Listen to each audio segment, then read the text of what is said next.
नमस्कार. आता आपण पाहत आहोत नर्मदा पुराण अध्याय 82. त्वदीय पाद पंकजम नमामि देवी नर्मदे. अहो धृतं स्वनं श्रुतं महेश केश जातटे किरात सूत वांग वेषु पंडिते शठे नटे. दुरंत पाप तापहारी सर्व जंतु शर्मदे. त्वदीय पाद पंकजम नमामि देवी नर्मदे. हे नर्मदे, श्री भगवान शंकर ऋषभ पर्वतावर तपाला बसले असता त्यातून प्रगट झालेल्या नर्मदा काठी पाण्याच्या खळाळाचे श्रवण केले असता ते मोठे भाग्यदायक ठरते. येथे मरण आले असता पुण्यलोकाची प्राप्ती होते. या नर्मदेच्या काठी राहिल्याने भिल्ल, सूत, ब्राह्मण, विद्वान, लबाड आणि सोंगाडे यापैकी कोणीही असले तरी नर्मदा माता त्यांची पातके नष्ट करते. हे सर्व जीवांना अभय देणाऱ्या नर्मदे, तू तुझ्या भक्तांची भयंकर पापे आणि त्रिविध ताप दूर करतेस. मी तुझ्या चरणकमलांना नमस्कार करून वंदन करतो. त्वदीय पाद पंकजम नमामि देवी नर्मदे. आज छोटे छोटे अध्याय आहेत, त्यामुळे आपले 3 ते 4 अध्याय आज होतील. नारायण तीर्थ महात्म्य वर्णन अध्याय 82. श्री मार्कंडेय सांगतात, राजन, तुला नारायण तीर्थाचा महिमा सांगतो, तो ऐक. भगवान शंकरांची साधना या स्थळी व एकांत असलेल्या ठिकाणी कैलासास येथे आहे. या ठिकाणी आशुतोष शिवशंकर आपला परमसखा राम या तत्वाचे चिंतन अनेक युगापर्यंत करत असतात. हिमालयातील मंगल वातावरणात पांढरा स्वच्छ आल्हाद देणारा बर्फ यांनी आच्छादलेला हिमालय, त्यातून खळाळणारे निर्झर आणि बर्फाची शाल पांघरून सद्भक्तांची वाट पाहत उभी असलेली वनराई, मुक्तपणे स्वच्छंदी मोत्याचा चारा ग्रहण करणारे हंस विहार करतात. या पुण्यवान हिमालयातून त्रिपदगामिनी गंगेच्या शीतल अमृतमय जलाचे खळाळणारे फेसयुक्त औषधीमय भवरोगनाशक दिव्य रसायन दूधही भरून वाहत राहते. जणू तिला सद्भक्ताच्या वात्सल्याने प्रेमाचे भरते येत असावे. त्यामुळे अव्याहतपणे 3 ऋतूत विश्वाला मंगलत्वाचे, पावित्र्याचे आशिष ती सर्व काळ देत असते. आशिष म्हणजे आशीर्वाद देत असते. हा हिमालय योगी जनाचे हृदय आहे. येथील प्रत्येक मृदुकण परिव्राजकाच्या, यती, ब्रह्मचारी, विरक्त, सिद्ध, ऋषी, मुनी, ब्रह्मवेत्ते, कृपांकित अशा महाभागवताच्या कायम वास्तव्याने पुनीत झालेल्या, विश्वाचे अखंड कल्याण चिंतणाऱ्या व्यासादिक महर्षींची ही देवभूमी आहे. उत्तराखंडाला देवभूमीच म्हटलं जातं, कारण तिथं आपल्या अनेक देवतांचं वास्तव्य आहे आणि अनेक इतिहास तेथे घडलेले आहेत. आणि हिमालय हा मात्र 3-4 देशात विभागून आहे. आपल्या भारतात आहे, नेपाळमध्ये आहे, भूतानमध्ये आहे, पाकिस्तानला हिमालय आहे आणि चीनला पण आहे. म्हणजे आशिया खंडात सगळीकडं हिमालयाचं वास्तव्य आहे. आता ह्या कैलास पर्वत म्हणजे आम्ही जाऊन आलो आहे, स्वतः कैलास मानस यात्रा करून आलो आहे आम्ही तिथं. तर जेवढं विहंगम वर्णन केलं आहे ना, तेवढं मुळीच नसतं. असे हातपाय नुसते कडकडत असतात. मोबाईल बाहेर काढून जाऊन बटणं दाबावी म्हटलं तरी होत नसतं. परिस्थिती खूप खराब होते आपली. पण तिथं आम्ही हे पण 4 धाम पण केलं आम्ही, बद्रीनाथ, बद्री, केदार. तर गंगेचा उगम गंगा आणि यमुनोत्री आणि गंगोत्री. तर गंगेचा जिथं उगम आहे त्यावर ग्लेशियरपर्यंत आपल्याला जाता येत नाही आणि खाली मात्र तिथं दुधाळ वगैरे मुळीच नसते. तर तिथं असं गढूळ पाणी असतं. फक्त प्रचंड मोठा प्रपात आहे खळाळणारा. पण मग पुढे मात्र ती शांत होते, दूधदायिनी. थोडक्यात आपल्या आता उत्तर भारत पुरास तिने सुजलाम सुफलाम केलेला आहे. आणि बारमाही पाणी याच्यासाठी असतं की ते ग्लेशियर वितळतात, बर्फाचे डोंगर जसे वितळतात तसे उन्हाळ्यात सुद्धा तिकडं गंगेला पूर येत असतात. आता तिथे व्यासांची गुहा आहे, जिथं त्यांनी महाभारत लिहिलं, आणि अनेक देवदैवत तिथं आहेत. म्हणजे आपल्याला अज्ञात असतील अशीही ठिकाणं आहेत. आणि आज देखील अनेक ऋषीमुनी अनेक गुहांमध्ये तेथे तपाला बसलेले असतील की जे आपल्याला काही कळणार नाहीत किंवा दिसणार पण नाहीत. मग त्यामध्ये यती, ब्रह्मचारी, विरागी, सिद्ध, ऋषी, मुनी सगळे काही आहेत. आणि तुझ्या आशीर्वादाने कायम ते पावन झालेले आहेत. किंवा तिथे असणारा महाभगवंत कोण, शंकर. तर त्याच्या आशीर्वादाने ती भूमी पावन झालेली आहे. केवळ शुद्ध आत्मानंदात रमविणारे असल्याने अनुतापदग्ध मोक्षाची इच्छा करणारे सर्वसंग परित्यागी आणि चौथ्या आश्रमातील पुरुषार्थ सिद्धीसाठी योग्य असणारे भक्तच या स्थानाचा आश्रय घेतात. हो, तिथं राहणं सोपंच नाही आहे. आपण एक दिवसात काय 2-3 तासात आपण तिथनं खाली पळून येतो. पण तिथं ते आम्ही पण बघितले चिताभस्म फासलेले अनेक योगी साधू तिथं उघडे बसलेले असतात त्या थंडीमध्ये असल्या. मग चिताभस्मामध्ये कदाचित एवढी ऊर्जा असेल की ते सहन करू शकत असतील, माहीत नाही. पण मग ज्यांनी सर्वसंग परित्याग केला आहे, ज्यांना फक्त शुद्ध आत्मानंद पाहिजे, ब्रह्मानंदी लागली टाळी, कोण देहा ते सांभाळी, अशी ज्यांची अवस्था झाली असेल असेच लोक तिथे बसतात. भगवंतांनी सर्व कौशल्यपणाला लावून हिमालयाची निर्मिती केली आहे. कालपरत्वे भौतिक सृष्टीत अनेक स्थित्यंतरे घडून आली. त्याचप्रमाणे त्याचे सृजन आणि पालन करण्यासाठी आपले ध्यान सोडून विश्वाची गडे बसवण्यासाठी देवांनी अनेक दिव्य अवतार धारण केले.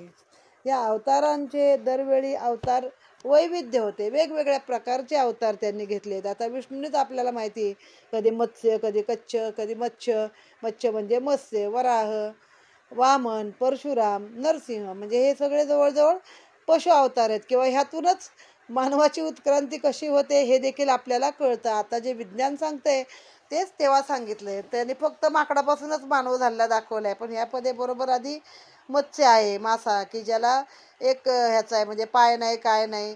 मग त्यानंतर कच्छ म्हणजे कासव, पायवाला आहे.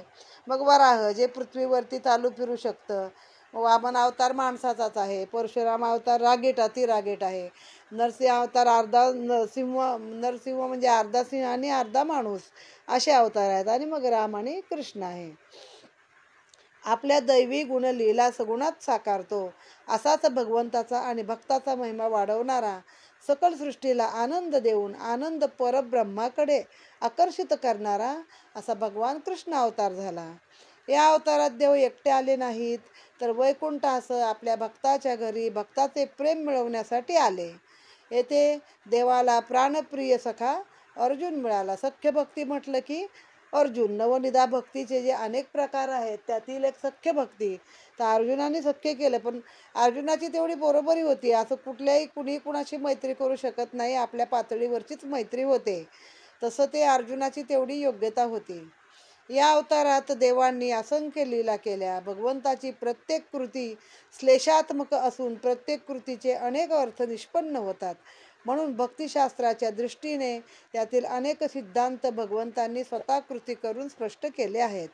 तर सामान्य जनासाठी कृष्ण आपल्यातील एक आहे. आपल्याला काय वाटतं, माझा श्रीकृष्ण आहे. पण तेवढा तो बालात बाल झाला, गोपाळात गोपाळ झाला, गोपीत तसा राहिला, युद्धाच्या वेळी तसा होता. म्हणजे कृष्णाचं कोणी वर्णनच नाही करू शकत.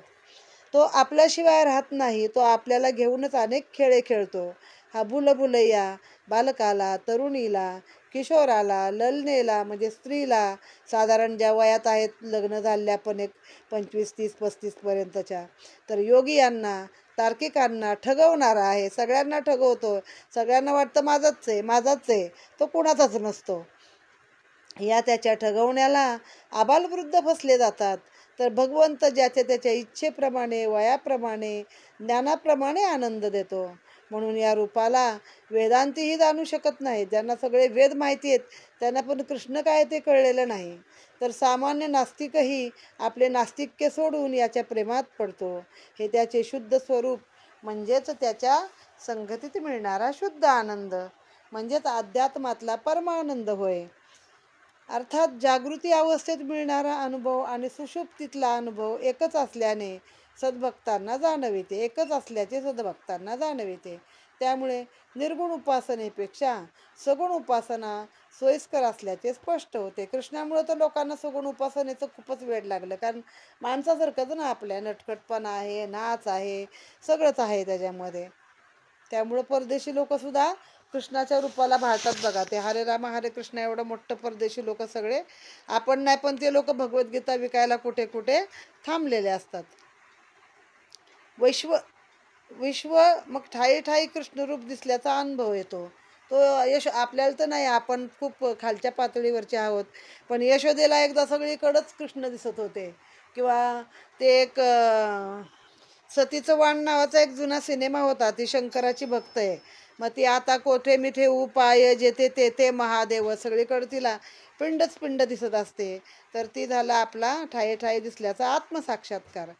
कोणी मानवतावाद म्हणतात. भगवंतांनी अलौकिक लीला करून परमसखा अर्जुनाच्या माध्यमाने विश्वासाने शास्त्र ज्ञान स्थिती स्थितप्रज्ञता मांगल्य देहाचे नश्वरत्व भक्ती विशाल दृष्टी पंचतत्वात्मक दृष्टी सृष्टी अक्षयी राहणारे चैतन्य तत्व जीवाच्या अवस्था जीवाची गती जीवाचे व्यापकत्व त्याचे महात्म्य इत्यादी अनेक विषय सुगम करून गीतेच्या माध्यमातून आपल्याला सांगितलेले आहे. अहम नै वैश्वानरो भूत्वा प्राणाम देहमाश्रिता, म्हणजे प्रत्येक प्राण्याच्या पोटामध्ये एक जो वैश्वानर आहे जठराग्नी, अहम वैश्वानरो भूत्वा प्राणाम देहमाश्रिता प्राणापान पचामन्यम, म्हणजे काय, प्रत्येकाच्या यातलं जे अग्नी तत्व आहे ते मीच आहे, तसा तो आपल्या ठायी ठायी आहे. याचे महात्म्य अगदी विषय सुगम करून गीतेच्या स्वरूपात आपल्याला सांगितलेले आहे. म्हणून त्यातून आपला ज्ञानाचा खजिना मुक्तपणे भगवंतांनी लुटवण्यासाठी त्याला लागणारा खजिना त्याच्या चाव्या गीतेत सहज आपल्याला सांगून ठेवलेल्या आहेत. प्राणापानपचामन्यम सर्वश्च चाहम दधिसन्निविष्टो मत्तत्प्रती ज्ञानमपोहनंच वेदैश सर्व. मग त्यात त्यांनी सांगितलेलं आहे, फळात मी आहे, फुलांमध्ये राजा मी आहे, म्हणजे श्रेष्ठत्व भगवंतांनी स्वतःचं यामध्ये सांगितलेलं आहे. आणि ते आपल्याला म्हणजे मान्य केलं पाहिजे की ते आहेत. म्हणून या गीतार्थात सर्व वेदांचे उपनिषदाचे सार अर्थात अमृत काढून गोपाळकृष्णाने भरभरून सर्वांना पाजलेले आहे. राजन, अशा देवाच्या या अवताराचा विलक्षण महिमा असून त्याच्या पुण्यकथा केवळ श्रवण केल्याने जीवाच्या अनेक जटिल समस्या आपोआप सुटतात. काळाचे भय उरत नाही आणि जीवाचे शिवात रूपांतर होण्याचे सामर्थ्य आपल्यात निर्माण होते. तो राजस सुकुमार मनोहारी मुरलीधर आपल्या मुरलीच्या अनाहत नादाने जीवाच्या हृदय कमळात हृदयात प्रगट होऊन या नादाच्या दिव्य विवरात आपल्याला घेऊन जाऊन आपल्या निजतत्वाचे दर्शन घडवितो. या श्रीहरीने कृष्ण अवतारात जशा संग्रहाच्या लीला घडविल्या तशा विग्रहाच्याही लीला घडविल्या आहेत. या दोन्ही घडताना साक्षीरूपाने यावरून साधकानेही सुख दुःख संसारातील भूमिका त्यातील जय पराजय यात असलेली नाती गोती श्रीमंती गरिबी यातील भाव हे सर्व अशाश्वत आणि मिथ्या आहे ते जाणून केवळ परब्रह्म हेच खरे आहे हे माझ्याच इच्छेने वेगवेगळ्या भूमिकांचे पात्र आणि जगातील रंगमंचावर जीवात सादर करावे लागतात. ती भूमिका संपली की नाटकातील राजा काही काळाने सामान्य नागरिक होतो. तद्वत साधकाने सर्व द्वंद्व तटस्थपणाने पाहून विश्वात्मक परब्रह्माची लीला पाहताना आपल्या आत्मानंदात मग्न राहावे. हा सर्वोच्च संदेश गोपाळकृष्णांनी सर्व सद्भक्तांना दिला आहे. आता यांची भाषा एवढी अवघड वापरली आहे आणि छोटी छोटी वाक्य न करता हे मोठं मोठं सगळं एकत्रच लांबवले. थोडक्यात त्याने इथं काय संदेश दिलेला आहे तर कृष्णाने संग्रह आणि विग्रह दोन्ही तुम्हाला शिकवला आहे. परिग्रह म्हणजे संग्रह आहे. मग लहानपण त्याने नटखटपणा केला, लोणी खाल्लं, अजून काय केलं, ह्या सगळ्या गोष्टी सगळ्यांची नाती गोती जोडली. संग्रह म्हणजे इथं आपण नात्याच्या अर्थाने बघूया. यशोदामाई आहे, गोपिकांना सगळ्या वेळ लावलेला आहे. पण एक वेळ जेव्हा अशी आली सगळं सोडून जायचंय आणि मथुरेला गेला तो, तर त्याने मागं वळून पण पाहिलं नाही कुणाशी, कुणामध्येही तो गुंतला नाही.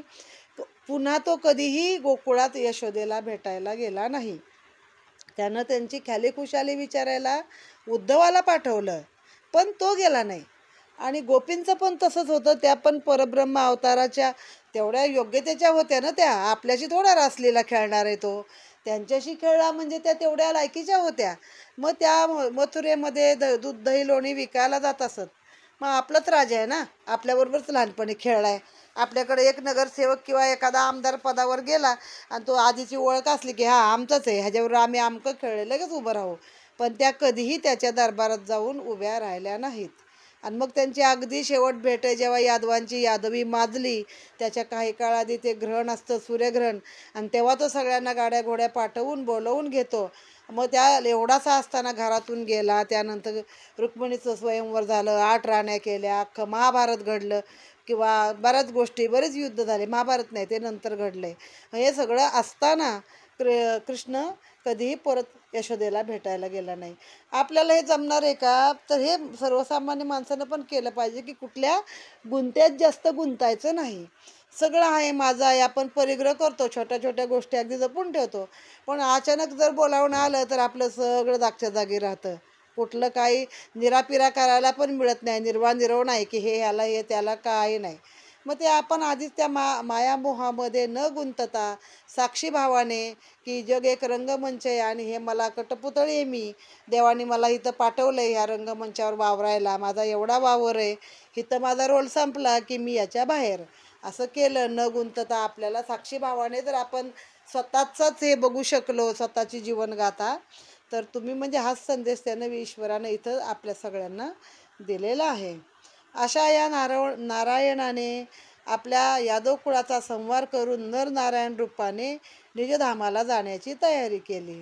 हो, त्यानं यादव कुळाचा संहार तो टाळू शकत होता, पण त्याला माहीत होतं हे यादव सगळे आता माजलेत माझ्या जीवावरती आणि जगामध्ये अति गोष्टी करतायत सगळ्या.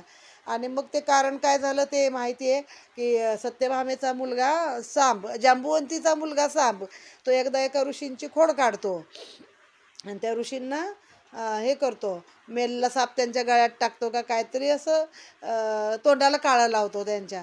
आणि मग त्या ऋषींना राग येतो आणि मग ते म्हणतात की तुझ्या पोटी मुसळ येईल आणि त्या मुसळानं तुम्ही सगळे यादव एकमेकाचा जीव घ्याल. मग आता खरं तर कृष्ण शापातनं वाचू शकतो ना, त्याच्या पुढे काय कोण आहे, पण नाही वाचत ते मुसळ होतं, सांबाच्या पोटी मुसळ होतं. मग त्या साम त्या ऋषींना विचारायला जातो, एक बाईचं रूप घेतो, एक पुरुषाचं घेतो आणि त्या ऋषींची परीक्षा बघायला जातो की ही माझी बायको आहे आणि ही गरोदर आहे, हिला काय होईल. तर ते म्हणतात तुझ्या पोटी मुसळ येईल आणि तू सगळ्या यादव कुळाचा संहार करेल. त्याप्रमाणे खरोखर सांबाच्या पोटी मुसळ होतं आणि मग ते लोक त्या मुसळ्याचे असे बारीक पार चूर्ण तुकडे करून समुद्रात टाकतात की आता काय होणार. पण मग जेव्हा ते यादव तिकडं जमतात सूर्यग्रहणाच्या नंतर आणि एकमेकाला भेटतात आणि अतिशय मद्य पितात आणि त्या मद्यात त्यांची सगळ्यांची मारामारी होते आणि ते जे छोटे छोटं गवत उगवलेलं असतं समुद्रकिनारी वाहून आलेलं त्या मुसळाचे तुकडे असतात ते, आणि त्या मुसळातून ते परत ती छोट्या छोट्या गवतातून पुन्हा ती अख्खी अख्खी मुसळं पैदा होतात आणि सगळे यादव एकमेकाची डोकी फोडून तिथं मरतात. मग आता हे झालं कृष्णानं केलेला संहार आहे. मग ते सगळं छाती पिटत राम सांगत येतो सगळे बळराम. मग ते नरनारायण आपल्या निजधामाला जाण्याची तयारी करतात की आता आपलं या अवतार कार्य इथं संपलेलं आहे. अर्जुनाला ही गोष्ट सांगून आपल्या निजतत्वात रममाण होऊन जगदाची व्यवस्था लावून देऊन उभयतानी नाना रूपात्मक शक्तीत स्थिर होण्याविषयी सांगितले. मग हे अर्जुनाला कळतं, नंतर कळतं. आधी तो बळीराम हा शेष आहे, तर तो आपला समुद्रात निघून जातो आणि जे गुजरातमध्ये प्रभास तीर्थ आहे त्या प्रभासच्या तीर्थाला हा वृक्षाला टेकून बसलेला असतो आणि याचा पाय म्हणजे त्या पारद्याला हरणाचं मुख वाटतं आणि म्हणून तो बाण मारतो आणि पायात बाण घुसून कोण मरेल का. पण कृष्णानं तिथं ते घडवून आणलेलं आहे. मग कृष्णाचं तिथं देहावसान होतं आणि मग ते अर्जुनाला कळतं. मग त्या द्वारकेत असतात सगळे, वसुदेव देवकी उग्रसेन हे सगळे जिवंत असतात बरं, कृष्ण जातो तरी. आणि मग त्या अर्जुनाला पाठवतात. मग तो त्यांना सगळ्या त्या त्या गोपी वगैरे सोडवतो, त्या ज्या इतक्या राण्या काय काय असतं ते. मग ते सगळे बाहेर काढले की द्वारकाही बुडते, म्हणजे अवताराबरोबर सगळं संपतं ते. आणि पुढं अशी परिस्थिती होते की ज्या अर्जुनानं कधी काळी आपल्या गांडीवानी महाभारत जिंकलेलं असतं, त्याच्या गांडीवाचं त्या धनुष्यात सांभाळायचे पण त्याला त्राण राहत नाही. आणि तेव्हा त्या गोपींना बिल्ल बिल्ल येऊन तिथले पळवून नेतात. अशी त्या कृष्ण अवतारात त्याच्या पत्नी असून त्यांची पण पुढं ही मोठी ट्रॅजेडी झालेली आहे. हे जातात जगाची व्यवस्था लावून आणि अर्जुनाला सांगतात. अर्जुन नर आणि श्रीकृष्ण नारायण, तर पुढची व्यवस्था लावण्यासाठी अर्जुनाला सांगतात. या आपल्या कार्यात सफल होण्यासाठी नर्मदेच्या यात्रेला जाऊन तिच्या काठी शिवपूजा आणि शिवकन्या नर्मदेचा आशीर्वाद घेऊन कळत नकळत झालेल्या पापाचे क्षालन करावे, या उद्देशाने नरनारायण नर्मदेच्या काठी आले. साधना करताना जितके साधनेला महत्त्व आहे, किंबहुना त्यापेक्षा कृपेला अधिक महत्त्व आहे. ध्यानाला बसण्यापूर्वी सर्व चित्तवृत्ती मावळल्या तरच तुमचे मन ध्यानापर्यंत आणि ध्यान समाधीपर्यंत पोहोचते. म्हणून वृत्ती निरोध करणे हे माता नर्मदेच्या सहवासामध्ये शक्य आहे. म्हणजे प्रत्यक्ष कृष्ण आणि अर्जुन देखील तिथे तपासाठी आले होते. पण कसं आहे माहिती का, मनामध्ये इतर विचार नको आहेत. आपण साधं नाम जप करतो तर हात मे माला फिरे, जीभ फिरे मुख माही, मन फिरे चहू दिशा, येतो सुमिरन नाही.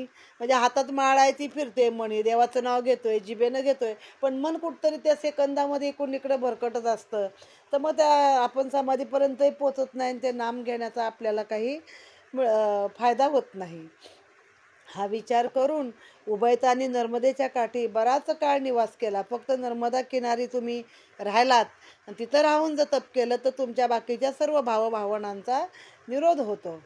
नित्य स्नान, शिवपूजन, जलप्राशन व निराहारी राहून त्यांनी उग्र तप केले. त्यावेळी त्यांना शिवशंकराचा पावन साक्षात्कार झाला. वास्तव्यासाठी उभयतांनी बद्रिकाश्रमी यावे असे सुचविले. त्यामुळे संन्यास परंपरा व त्या परंपरेचे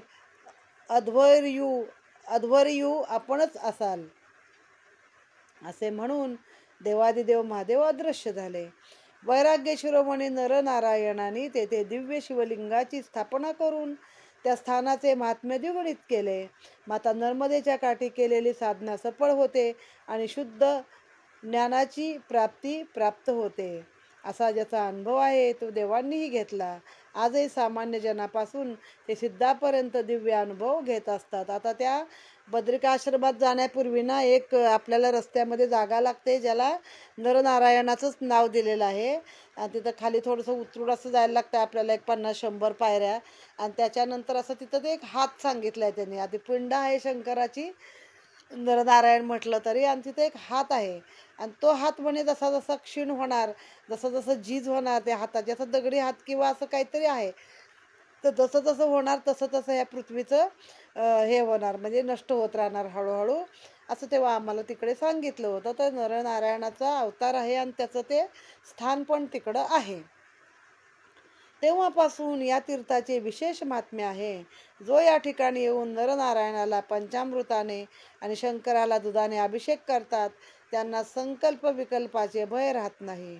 म्हणून या ठिकाणी श्राद्ध, गोदान, वैदिक मंत्राचे पठण, अध्ययन, अध्यापन, ब्राह्मण भोज, इतर काही दाने आणि जलचरांसाठी, पक्ष्यांसाठी अन्नदान आणि इतर दान केल्याने पुण्यफल प्राप्त होते.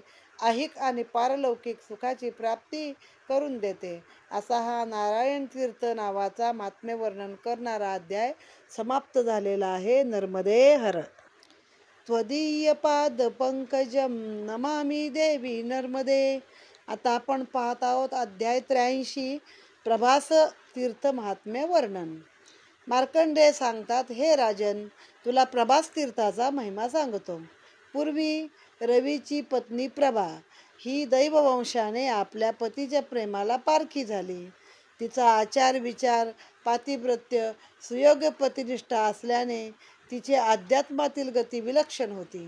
ती नित्य शिवपूजन, अतिथी अभ्यागत, व्यवहार दक्ष असे. अतिथी अभ्यागत म्हणजे कोण आलेले अतिथी पाहुणे रावळे यांचं आदर सत्कार करणे, आणि व्यवहार दक्ष असे, त्यांचे स्वागत करे. गोसेवा आणि आपले मधुर भाषण. गृहसेवा दक्ष सदैव नामचिंतन करत असे. अन्ननिर्मिती तसेच अग्निपूजन. अन्ननिर्मिती म्हणजे इथं स्वयंपाक करत होती. अग्निपूजन व भूतमात्राचे संगोपन अशा रीतीने प्रपंचात राहून ती पतीबरोबर एकनिष्ठ राहत होती. मात्र तिचा पती असलेल्या रवीने तिच्याकडे दुर्लक्ष केले. स्वतःच्या कामात व अन्य उद्योगात मग्न असल्याने तो तिच्याकडे अधिक लक्ष देत नसे. निसर्ग नियमाप्रमाणे ती रजस्वला झाली.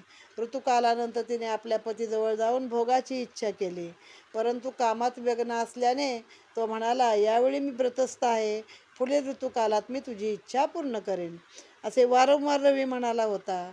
असे अनेक ऋतुकाल होऊन गेले, परंतु त्याने तिची इच्छा पूर्ण केली नाही.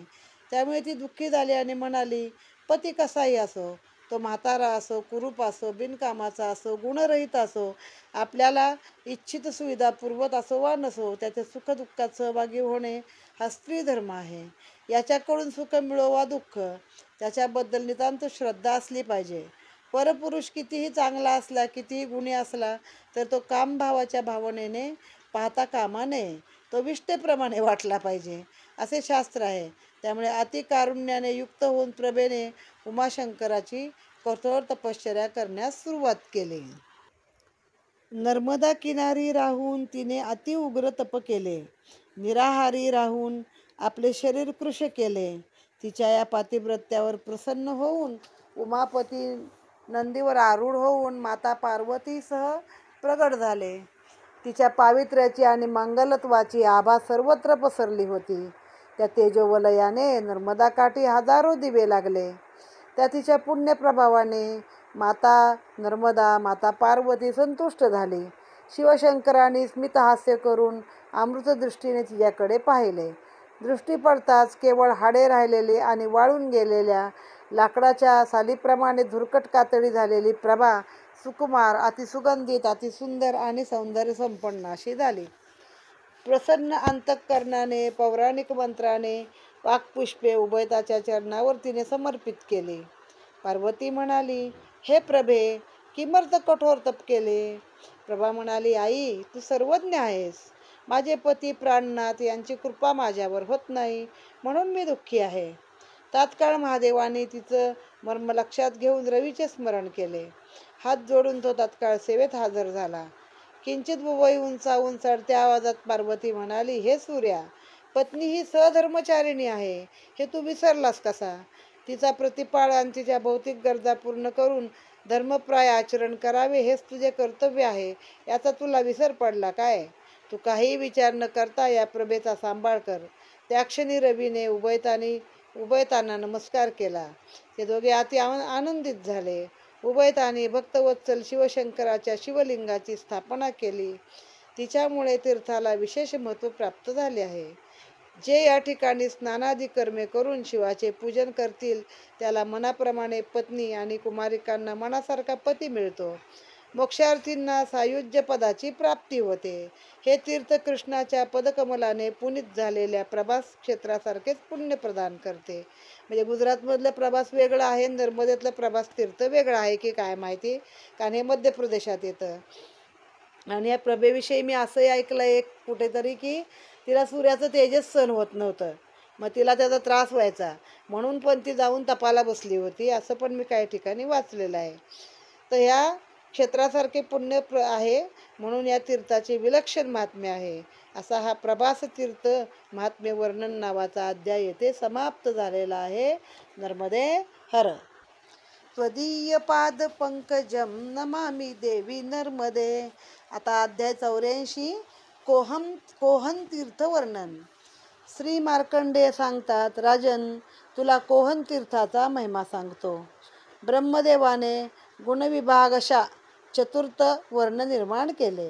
ही व्यवस्था ज्याच्या त्याच्या कर्मानुसार होती. त्यातील ब्राह्मणांनी देवविद्या वेदविद्या ग्रहण करणे, अध्ययन अध्यापन करून नीतिशास्त्राचे धडे समाजाला देऊन समाजापुढे एक आदर्श निर्माण करण्याचे काम ब्राह्मणांपुढे होते. वेदमान्य पंचयज्ञ ब्राह्मणाकडूनच केले जात असत, तर क्षत्रियांनी ब्राह्मणांची सुरक्षा, राज्यविस्तार, पाणपोया, धर्मशाळा, पुष्करण्या, मंदिराचे जीर्णोद्धार, उत्सव महोत्सव याची व्यवस्था पाहणे, किल्ले, दुर्ग, दारुगोळा, अन्नधान्य, कोठारे, उपवने, शेतीसाठी लागणारी सामुग्री, लोकसंरक्षण ही कामे होती. तर वैश्यांनी व्यापार आणि दैनंदिन लागणाऱ्या सामुग्रीच्या खरेदी विक्रीचे व्यवहार योग्य परिमाणे वापरून अनेक अडसर दूर करणे, मालाची खरेदी व विक्री, वस्तुविनिमय यातील सामंजस्य.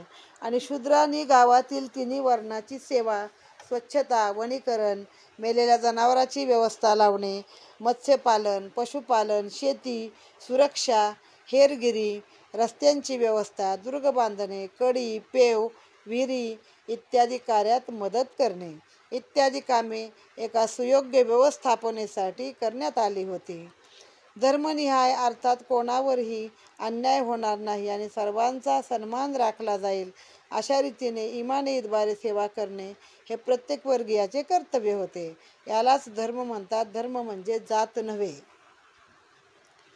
राजन, प्रत्येकाने आपले विहित कर्म करणे ही देखील भगवंताची सेवाच करण्यासारखे आहे. जसे अध्यापकाने आपल्या विद्यार्थ्यांना कंटाळा न करता शिकवणे, तर राजाने प्रजादक्ष राहून केवळ प्रजेच्या सुखाचा विचार करत ते सर्व भोग सेवावे. मात्र भोगाच्या आधीन जाऊन जनतेचे हाल करून किंवा अवाजवी जास्ती कर लादून संपत्ती संग्रहित करायची किंवा लोकांची संपत्ती बळकवायची ह्या अधर्माच्या गोष्टी करायच्या नाही. हे पाप आहे. प्रत्येक नागरिक राजाच्या कारभाराविषयी, लोकप्रशासनाविषयी आपले मत आणि अन्यायाबद्दल विचारण्याचा प्रत्येकाला अधिकार आहे, असे राजनीतिशास्त्र सांगते. चाणक्याने देखील कौटिल्य अर्थशास्त्रात सविस्तरपणे हा विषय मांडलेला आहे. म्हणून भगवंताने चतुर्वर्ण सृष्टी निर्माण करून संस्कृतीचे संवर्धन केले. अशाच सद्धर्माचे पालन करणारा एक ब्राह्मण होता. तो नित्य आपल्या विद्यार्थ्यांना वेद ऋचा शिकवत असे. दररोज अतिथीपूजन, शिवपूजन, मितभाषण, गोसेवा, भस्मधारण, सूर्य गायत्री जप इत्यादी नित्यनैमित्तिक काम्य आणि प्रायचित्त अशी सर्व कामे तो करीत होता. एक दिवस आपल्या आश्रमात असताना त्याचे आप्तस्वकीय कोणीच नव्हते. कामाच्या निमित्ताने तो बाहेर गावी गेले होते. त्यावेळी त्या ब्राह्मणाला घनगंभीर आवाज येऊ लागला. तो आवाज काही क्षणातच स्पष्ट झाला. तेथे काळेभोर दोन पुरुष प्रगट होऊन धरा पकडा मारा असे मोठ्याने म्हणू लागले. त्याचे ते अति भयंकर उग्र रूप पाहून ब्राह्मण घाबरू लागला. तो भय कातर होऊन आपण या पुरुषाकडून मारले जाणार या विचाराने घामाघूम झाला. तो नर्मदा काठी धावू लागला. भीतीने अंगावर उत्तरीय पडून गेले आणि पायात पाय अडकून त्याचे अनायासे मैयाला साष्टांग नमस्कार झाला. आपोआप पडायला लागला खाली. त्याचे साष्टांग नमस्कार मैयाला होत होते. त्याच्या पाठीमागून यमदूत यमपाश टाकून धावत होते. जशी वाघाला पाहून हरणीची अवस्था होते, जीव मुठीत धरून दिसेल त्या दिशेने धावत सुटते, त्याप्रमाणे तो ब्राह्मण पळत होता. शेवटी यमदूताच्या शक्तीपुढे आणि गतीपुढे आपण हतबल असल्याचे त्यांना जाणवले. म्हणून त्यांनी जवळच असलेल्या नर्मदेतील एका शिवलिंगाला घट्ट आवळून धरले. आर्ततेने सद्योजातम या वैदिक मंत्राने धावा करायला सुरुवात केली. शिवलिंगाला पकडलेल्या ब्राह्मणावर यमपाश टाकताच त्या पिंडीतून क्रोधायमान झालेले त्रिशूळधारी शिवशंकर प्रगट झाले. त्यांनी केवळ एक हुंकार टाकताच ते यमदूत हजारो योजन दूर फेकले गेले. त्यांनी ब्राह्मणाला अभय दिले. त्यामुळे ह्या तीर्थाला कोहम तीर्थ असे म्हटले आहे.